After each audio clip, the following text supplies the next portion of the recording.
साथ ही कंपनी का मैनेजमेंट भी जुड़ा है। पिडिलाइट के नतीजे आते हुए दिखे हैं, नतीजों में दबाव देखने को मिला था। Q4 में पिडिलाइट के प्रदर्शन में क्या सुधार दिखेगा या नहीं, आइए मैनेजमेंट से ही समझते हैं। पिडिलाइट के एमडी भरत पुरी हमारे साथ अब जुड़ गए हैं। मिस्टर पुरी, स्वागत है आपका 18 आवर्स स्वदेश पर। अपना समय देने के लिए आपका शुक्रिया। रेवेन्यू ग्रोथ तो मॉडरेट नजर आई है। इस तिमाही के नतीजों को अगर देखें, ऑफकोर्स मार्जिन और प्रॉफिट के फ्रंट पर भी कंसर्न्स बिल्ट होते हुए दिखे हैं। इसके पीछे की वजह क्या रही? मेनली वॉल्यूम्स और वैल्यू के फ्रंट पर क्या कुछ आप कहना चाहेंगे, और आउटलुक FY24 के लिए अगर आप हमारे साथ शेयर करना चाहें। देखिए, जब आप हमारी रेवेन्यू ग्रोथ देखेंगे तो मेरी आपको ये आग्रह है कि रेवेन्यू ग्रोथ को सिर्फ जब हम बिजनेस को मैनेज करते हैं तो quarter by quarter, her quarter को नहीं देखते हैं, थोड़े लंबे पीरियड को देखते हैं। अगर आप पहले 9 महीने देखें तो हमारी बोथ वैल्यू और वॉल्यूम ग्रोथ बहुत हेल्दी है। हमारी वैल्यू ग्रोथ तकरीबन 23% है, वॉल्यूम ग्रोथ भी हेल्दी है। अगर आप 3 साल की हमारी जो CAGR है कि भाई प्री कोविड पीरियड से भी क्या हम इस क्वार्टर में ग्रो कर रहे हैं, तो हमारी ग्रोथ रेट काफी हेल्दी है, डबल डिजिट ग्रोथ रेट है वॉल्यूम और वैल्यू में। लास्ट ईयर इस क्वार्टर में क्योंकि रॉ मटेरियल के प्राइस बहुत बढ़ गए थे, तो हमने काफी प्राइसिंग ली थी। उस वजह से जो हमारी सेल्स लास्ट ईयर Q3 में बहुत अच्छी थी, क्योंकि ट्रेड ने बहुत माल स्टॉक किया था क्योंकि प्राइस ऊपर जा रहे थे।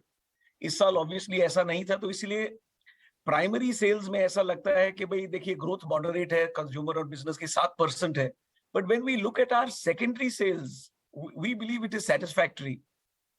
जहां तक आउटलुक का सवाल है, हमने कहा है कि वी आर इंक्रीजिंगली ऑप्टिमिस्टिक। इसकी 2 वजह हैं।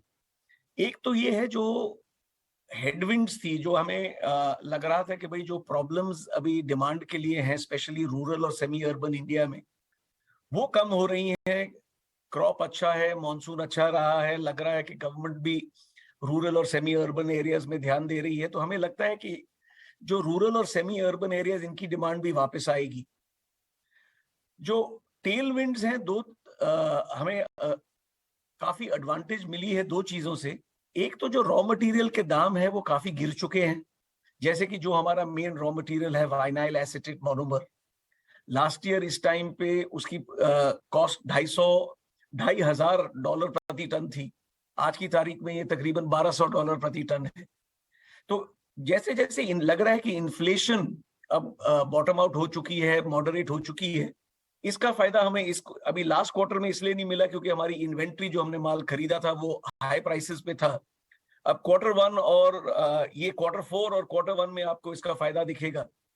तो एक ये फायदा है। दूसरा ये है कि देखिए, across urban India, Tier 1, Tier 2, Tier 3 towns में रियल एस्टेट कंस्ट्रक्शन एक्टिविटी में काफी तेजी है। इसका ऑब्वियसली डायरेक्ट फायदा हमें मिलता है। गवर्नमेंट भी काफी इंफ्रास्ट्रक्चर और कैपेक्स में पैसा डाल रही है, इसका भी ऑब्वियसली हमें फायदा मिलेगा। इसीलिए जहां तक आउटलुक है, we keep saying we are increasingly optimistic of the future. Right mister Bharat, एक और आपसे व्यू समझना चाहेंगे कि रुपए की डिप्रिसिएशन का आपको कैसे फायदा मिलता है?